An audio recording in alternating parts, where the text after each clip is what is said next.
오늘 우리들에게 주신 하나님 말씀은 마가복음 10장 35절부터 45절까지입니다. 기록된 하나님 말씀 제가 받들어 읽습니다. 세베대의 아들 야고보와 요한이 주께 나와 여짜오되 선생님이여 우리 무엇이든지 우리가 구하는 바를 우리에게 하여 주시기를 원하옵나이다. 이르시되 너희에게 무엇을 하여 주기를 원하느냐.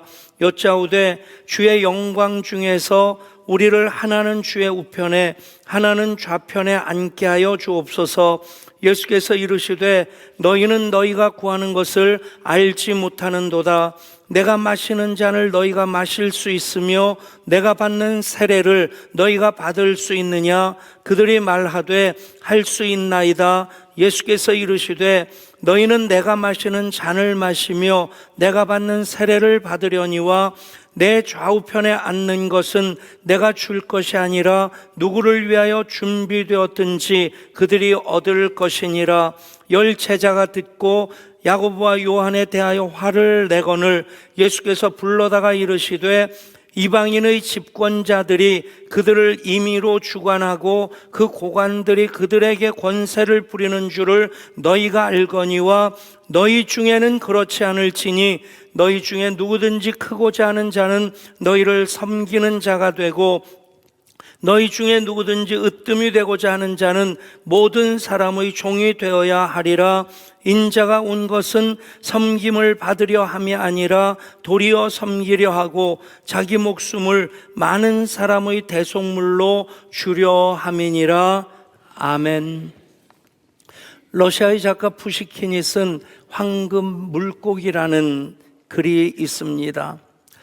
이제 가난하지만 열심히 업으로 살아가는 할아버지가 바닷가에 나가서 그물을 던지는데 하루는 그 그물에 쓰레기 같은 것만 가득 걸려 나옵니다. 어부니까 포기할 수 없으니까 그것을 정리하고 다시 그물을 던졌는데 그 다음에는 해초 같은 것들만 가득 걸려서 나오고 그것 건져내고 또다시 그물을 던졌는데 거기에 물고기 한 마리가 잡혔는데 황금색 물고기였습니다. 그런데 이 물고기가 자기를 살려주면 소원을 들어주겠노라고 많이 듣던 얘기 아닙니까? 그래서 불쌍해서 놓아주었습니다. 그리고 집에 와서 할머니한테 얘기를 하니까 할머니가 타박합니다. 이 영감탱이야, 그걸 그냥 놔주냐? 또 소원을 말하라고 했으면 소원을 말해야지. 저 깨어진 함지박 저거 볼 때마다 공상 맞다. 그러니 할아버지가 가서 물고기를 바닷가에서 찾으니까 물고기가 나와서 소원을 들어주었습니다. 와서 보니까 그 함지박이 삐까번쩍한 것으로 바뀌어져 있습니다.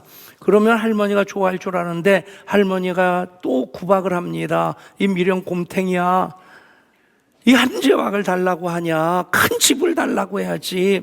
그래서 가서 구하니까 돌아와 보니까 딱 큰 집이 만들어져 있습니다. 또 타박을 받습니다. 이런 집에 왜 사냐, 대궐 같은 집이 필요하다. 가서 또 부탁하니까 또 대궐 같은 집이 만들어졌습니다. 그러면 영감탱이야, 내가 이 대궐에서 이렇게 초라하게 살아야 되느냐, 나를 여왕으로 만들어 달라고 해라. 그리고 가서 소원을 말하니까 또 여왕이 됐습니다. 그러자 이 할머니가 다음에 이런 얘기를 하는 겁니다. 나를 용궁의 용왕으로 만들어줘서 그 황금 물고기한테 내가 내 소원을 마음껏 말할 수 있게끔 해달라. 할아버지가 발걸음이 떨어지지 않는데 어쩔 수 없이 가가지고 황금 물고기에게 그 얘기를 하자 황금 물고기가 슬픈 표정을 지으면서 눈물을 뚝뚝 떨어뜨렸습니다. 와서 보니까 그 대궐 온데간데 없어지고 그 위풍당당하던 여왕의 모습은 온데간데 없어지고 누더기를 걸친 가난한 할머니가 그 쓰러져가지는 집 앞에 쓰러져 있더라. 비슷한 이야기가 많이 있습니다. 더 허망한 이야기, 이런 얘기일 겁니다. 역시 제가 너무 남자 편을 드는지는 모르겠는데 착하고 어진 할아버지 어부가 바닷가에 가서 고기를 잡았는데 고기가 나를 도와주면 3가지 소원을 들어주겠노라고. 그래서 집에 와서 할머니한테 그 얘기를 하자 할머니가 아이고 매일 밥 차려 먹기도 힘든데 그냥 상이나 뻐적지근하게 차려져서 그런 것 먹으면 좋겠다. 그러자마자 그냥 상다리가 휘어질 정도로 뻐적지근하게 차려진 겁니다. 그걸 보면서 할아버지가 아니 세 가지 소원 그러겠으면 어떻게 해? 그러면서 홧김에 이 물고기에 할머니 볼따구에나 붙어라. 말이 떨어지게 무섭게 물고기에 할머니 볼따구에 붙었는데 두 번째 소원이 끝난 겁니다. 세 번째 소원을 아끼기 위해서 그 물고기를 둘이서 떼려고 애쓰는데 안 떨어지는 겁니다. 세 번째 소원, 물고기 떨어져라. 그걸로 끝난 겁니다. 여러분, 사람들마다 소원 없는 사람 없을 텐데 제대로 된 소원 가지고 그 꿈이 이루어지기까지 열심히 살아가는 사람 그렇게 쉽지 않습니다. 바라고 원하는 것이 있다면 이런 것이어야 되지 아니할까? 우리가 부르는 찬양 바라고 원하고 기도합니다. 원박이라는 찬양, 하나님의 꿈이 나의 비전이 되고 예수님의 성품이 나의 인격이 되고 성령님의 권능이 나의 능력이 되길 원하고 바라고 기도합니다. 아멘 안 해요? 아멘? 정말이지 이런 분들 덕분에 오늘의 대한민국이 있구나라고 생각하게 하는 참 존경의 마음이 저절로 일어나는 그런 분들 중에 한 분이 백범 김구입니다. 백범 일지를 읽어보면 바라고 원하는 것이 이런 것이어야 되겠구나 하는 생각을 저절로 하게 하는 백범 일지 마지막에 나의 소원이라는 그 글이 있습니다. 내 소원이 무엇이냐 하고 하나님께서 물으신다면 나는 서슴지 않고 내 소원은 대한독립이요 하고 대답할 것이다. 그 다음 소원은 무엇이냐 하면 나는 또 우리나라의 독립이요 할 것이요 또 그 다음 소원이 무엇이냐 하는 세 번째 물음에도 나는 더욱 소리를 높여서 나의 소원은 우리나라 대한의 완전한 자주 독립이요 하고 대답할 것이다. 이렇게 시작되는 나의 소원입니다. 그 마지막 부분에 내가 원하는 우리나라에서 김구 선생은 이렇게 말합니다. 나는 우리나라가 세계에서 가장 아름다운 나라가 되기를 원한다. 가장 부강한 나라가 되기를 원하는 것은 아니다. 내가 남의 침략에 가슴이 아팠으니 내 나라가 남을 침략하는 것을 원치 아니한다. 우리의 부력은 우리의 생활을 풍족히 할 만하고 우리의 강력은 남의 침략을 막을 만하면 족하다. 오직 한없이 가지고 싶은 것은 높은 문화의 힘이다. 문화의 힘은 우리 자신을 행복하게 하고 나아가서 남에게 행복을 주기 때문이다. 지금 인류에게 부족한 것은 무력도 아니요 경제력도 아니다. 자연과학의 힘은 아무리 많아도 좋으나 인류 전체로 보면 현재의 자연과학만 가지고도 편안히 살아가기에 넉넉하다. 인류가 현재 불행한 근본 이유는 인의가 부족하고 자비가 부족하고 사랑이 부족한 때문이다. 이 마음만 발달이 되면 현재의 물질력으로 20억이 다 편안히 살아갈 수 있을 것이다. 인류의 이 정신을 배양하는 것은 오직 문화이다. 나는 우리나라가 남의 것을 모방하는 나라가 되지 말고 이러한 높고 새로운 문화의 근원이 되고 목표가 되고 모범이 되기를 원한다. 가슴이 뿌듯해지지 않습니까? 가슴이 웅장해지지 않습니까? 이런 지도자가 계셨다는 것이 대한민국의 복이라 생각합니다. 결국에 김구 선생의 문학 강국의 그 꿈이 오늘날 K컬처 한류를 이루는 철학적인 바탕이 되지 않았나 싶습니다. 백범일지의 목차를 보면 이렇게 이어집니다. 6. 외놈 군인을 때려 죽이다. 7. 사형집행 직전에 생명을 구하다. 10. 임국사에서 중이 되다. 11. 개화군으로 돌아서다. 12. 기독교에 입문하다. 13. 신교육 사업에 뛰어들다. 중이었던 김구 선생이 기독교 신앙을 가짐으로써 이런 꿈을 꿀 수 있었다. 여러분, 우리 모두가 본받아야 될 것이라 생각합니다. 우리의 꿈의 방향성 정확하게 3년 동안 우리가 연속 주제로서 하나님을 기쁘시게, 사람을 행복하게, 세상을 아름답게, 여러분 바라고 원하는, 기도하는 모든 그 소원이, 기도 제목이 거기에 맞춰진다면 하나님 뜻이 우리 가운데 이루어지게 되고 우리를 통해서 하나님 나라가 확장되어지게 될 줄 믿습니다. 오늘 말씀 보면 제자들이 바라고 원하는 것이 무엇인지 분명히 알 수 있게 됩니다. 내가 너에게 무엇을 하여 주랴 하는 예수님의 그 말씀에 야고보와 요한이 하는 말, 주님 영광 중에 하나는 주의 우편에 하나는 주의 좌편에 앉게 하여 주옵소서. 그런데 그 말을 들은 다른 10제자가 화를 냈습니다. 선수를 놓쳤다는 거죠. 뒤통수 맞았다는 겁니다. 여러분, 흐름으로 보면 우리가 지지난주인가요? 그 전주인가요? 너희는 나를 누구라 하느냐? 예수님께서 제자들의 그 신앙 고백, 주는 그리스도시요 살아계신 하나님의 아들이십니다. 이 반석 위에 내 교회를 세우리니 음부의 권세가 이기지 못하리라. 또 천국 열쇠를 내게 주노니 내가 무엇이든 땅에서 매면 하늘에서 매일 것이요 무엇이든지 땅에서 풀면 하늘에서 풀리리라. 아멘. 그리고 그 말씀을 기점으로 해서 마태복음이 전후반부로 나뉘어집니다. 왜입니까? 예수님께서 비로소 가르치기 시작하신 것이 고난을 받고 죽임을 당하시고 사흘 만에 부활하실 것을 비로소 말씀하셨습니다.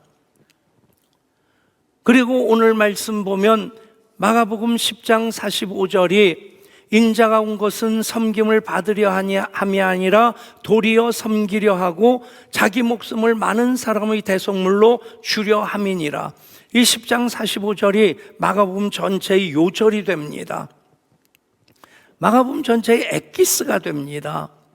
그런데 이 말씀이 선포되어지는 시점을 보면 바로 전에 예수님께서 고난을 당하시고 죽임을 당하시고 부활하시는 그것을 세 번째로 말씀하셨습니다.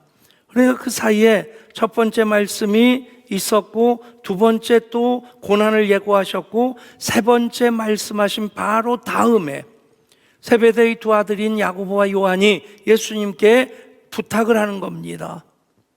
예수님께서 내가 너에게 무엇을 하여 주랴? 그들이 원하는 것, 영광 중에 하나는 주의 우편에 하나는 주의 좌편에 앉게 하여 주옵소서. 제자들이 그것을 분하게 여겼습니다. 그래서 예수님께서 그들 앞에서 그들을 꾸짖으시면서 일갈하시는 말씀이 이 말씀입니다. 예수께서 앉으사 12제자를 불러서 이르시되 누구든지 첫째가 되고자 하면 뭇사람의 끝이 되며 뭇사람을 섬기는 자가 되어야 하리라 하시고 어린아이 하나를 데려다가 그들 가운데 세우시고 안으시며 제자들에게 이르시되 누구든지 내 이름으로 이런 어린아이 하나를 영접하면 곧 나를 영접하니요 누구든지 나를 영접하면 나를 영접함이 아니요 나를 보내신 이를 영접함이니라. 여러분, 첫 번째 말씀하실 때 그들이 이해하지 못하는 것 좀 당연했다 싶습니다. 근데 그 사이 시간에 제자들 가운데 어떤 논쟁이 있게 됩니까? 누가 크냐 하는 논쟁이 있게 됩니다. 그 논쟁의 여파로 서로 아직 서열 정리가 돼 있지 않은 상태입니다. 그 상태에서 야고보와 요한이 예수님께 먼저 부탁을 드렸고 다른 제자들은 뒤통수 맞았다 생각하고 화를 냈던 겁니다. 여러분, 오늘 10장 말씀인데 11장에서 예수님이 예루살렘에 입성하십니다. 그리고 월, 화, 수, 목 지나서 금요일 날 십자가에 달리시는데 목요일 날 최후 만찬도 하셨고 그 바로 전에 제자들이 발을 닦아드립니다. 우리가 예수님의 세족식 사건을 생각하면 정말 인자가 온 것은 섬김을 받으려 함이 아니라 도리어 섬기려 하고 자기 목숨을 많은 사람의 대속물로 주려 함이니라. 그곳에서도 십자가의 모습을 봅니다. 그런데 그 분위기를 유추해 본다면 그렇게 은혜가 풍성한 분위기는 아니었다는 얘기입니다.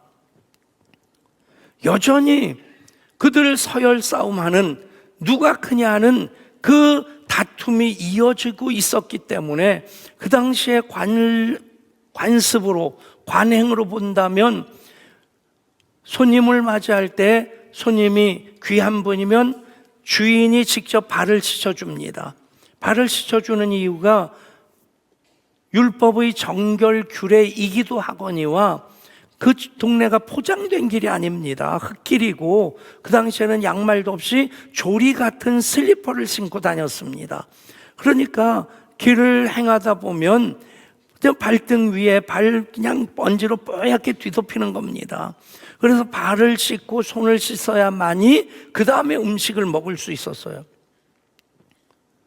그러니까 그 손님을 주인이 시켜드리든지 아니면 지위가 좀 낮은 사람이면 하인으로 시켜주든지, 그렇게 주인도 없고 하인도 없으면 그 일행 중에 한 사람이, 가장 낮은 사람이 윗사람들의 발을 닦아주는 것이 관습이었습니다. 무슨 얘기입니까? 그들은 예수님과 더불어 들어가 앉았는데 가만히 있었습니다. 여러분, 다들 똑같은 생각입니다. 베드로가 수제자, 그건 나도 인정해. 요한을 예수님이 특별히 사랑하시는 것, 뭐 예수님 그러시니까 내가 어쩔 수 없지. 그래도 내가 7, 8번 정도는 되겠지. 나는 12번은 아니겠지. 저마다 움직이려고 하지 않을 때에 예수님께서 일어나셔서 수건을 허리에 두르시고 대야를 떠다가 그들의 발을 닦이기 시작하신 것입니다. 여러분, 그때까지 제자들은 예수님과 3년 동행했지만 동상이몽의 그런 과정을 이어왔다는 얘기입니다. 고난에 대한 이해가 없었습니다. 예수님 부활에 대한 기대가 없었습니다. 오직 예수님께서 메시아로 세상을 다스리시면 한 자리 하겠다는 그 생각만 가득했던 것입니다. 그런 제자들이 주님 말씀하십니다. 예수께서 불러다가 이르시되 이방인의 집권자들이 그들을 임의로 주관하고 그 고관들이 그들에게 권세를 부리는 줄을 너희가 알거니와 너희 중에는 그렇지 않을지니 너희 중에 누구든지 크고자 하는 자는 너희를 섬기는 자가 되고 너희 중에 누구든지 으뜸이 되고자 하는 자는 모든 사람의 종이 되어야 하리라. 아멘. 여러분, 제자들의 당부하신 건 무엇입니까? 섬기며 살아라 입니다. 섬기는 자가 되어라.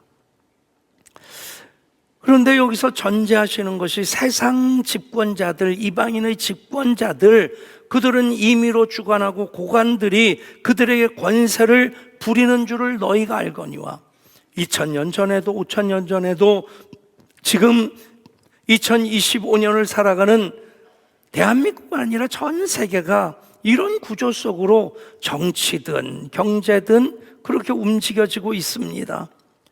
그런데 예수님은 너희는 그렇지 아니하니.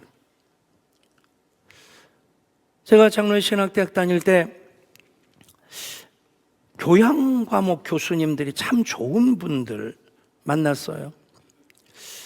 신학대학은 참 작지만 제 목회자 후보생들이니까, 신학생들이니까 학교에서 교양 과목 교수님들을 모시는데 이분들이 대부분 장로님들이고, 그리고 사회적인 지위로 보면 정치학을 가르쳐 주신 분은 당시에 7선 국회의원으로 이제 은퇴를 하신 장로님이셨어요.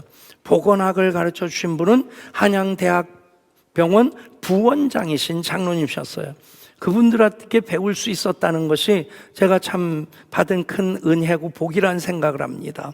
정치학을 가르쳐 주셨던 나석호 장로님이신데 그분이 그 얘기를 하셨어요. 정치 권력은 밖으로는 절대 억압적이고 안으로는 절대 부패한다. 그것이 권력의 속성이기 때문에, 그래서 대한민국이 민주공화국인 것은 헌법 1장 1조가 무엇입니까? 대한민국은 민주공화국이다. 민주공화국은 행정, 입법, 사법의 상권 분립을 통해 행정이든 입법이든 사법이든 그 권력은 절대 억압적이고 절대 부패하기 때문에 서로 견제를 하는 것이 민주공화국이다. 여러분, 정치 성향과 상관없이 이래야 되는 것이고요. 보수든 진보든 성향 달라질 수 있습니다. 여러분, 성경에서 하나님의 섭리는요, 구약에서 제사장은 보수적인 성향을 가지고 있습니다. 그리고 예언자는 진보적인 성향을 가지고 있습니다. 하나님은 다 사용하십니다. 아멘.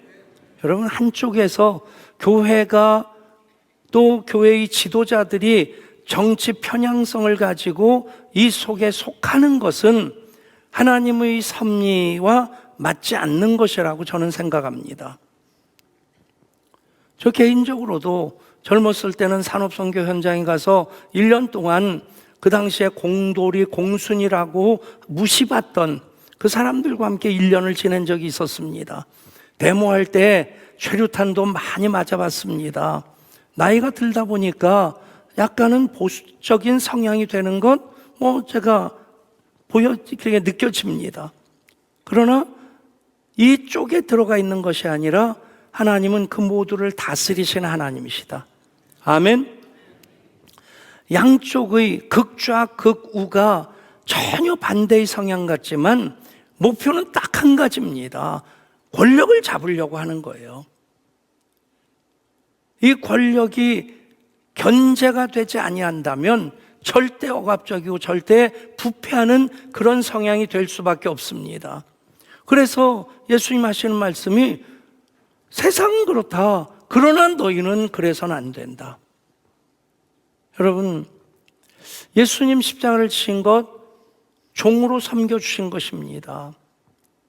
가장 높은 곳에서 가장 낮은 곳으로 시간을 만든 분이 시간 속으로 들어오셔서 십자가로 우리를 구원하시고자 하신 예수님께서 인자가 온 것은 섬김을 받으려 함이 아니라 도리어 섬기려 하고 자기 목숨을 많은 사람의 대속물로 주려 함이니라. 아멘. 로버트 그린피드라고 하는 분이 그린 리프라는 분이 서번트 리더십이라는 책을 썼습니다. 그분이 AT&T에서 세계적인 그 기업인데 이제 임원을 지내면서 조직 문화를 관찰하고 그러면서 정말 리더로서 바람직한 리더는 군림하는 리더가 아니라 서번트 리더십이다. 섬기는 그런 리더십이어야 된다 얘기를 합니다. 여러분, 그 서번트 리더십 바로 예수님이 본을 보여주신 것입니다. 교회 역사를 보면 십자군이 되려 할 때가 있고 십자가를 지고 주님을 따를 때가 있었습니다. 대표적으로 십자군이 되려고 했었을 때는 14세기 십자군 운동이 11세기 십자군 운동이 이어지던 그때이기도 하고 또 한 번 18, 9세기에 식민 제국주의 시대가 십자가 군이 되고자 하는 그런 시대였다 생각합니다. 둘 다 기독교의 흑역사입니다. 십자군이 되어서 군림하고 지배하려고 할 때 하나님의 영광은 가리워집니다. 물론 십자군이 시작될 때 불순한 의도로 시작된 건 아닙니다. 사실 시작되지 않았어야 될 것입니다. 나중에는 기독교인들을 학살하기도 했고요. 기독교인 나라를 무너뜨리기도 했고요.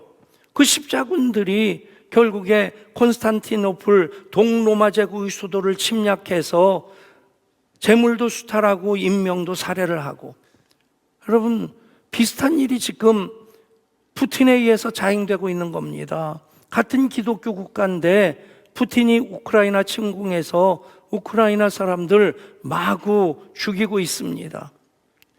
십자군이 되려고 하면 그것은 교회가 방향을 잃습니다.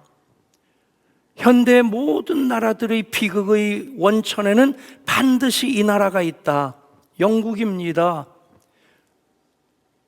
해가 지지 않는 나라, 그래서 전 세계 지배하고 있었습니다. 그 결과로서 지금 수많은 민족과 나라와의 그 분쟁들 지금도 이어지고 있는 겁니다. 하마스와 이스라엘 전쟁도 마찬가지고요.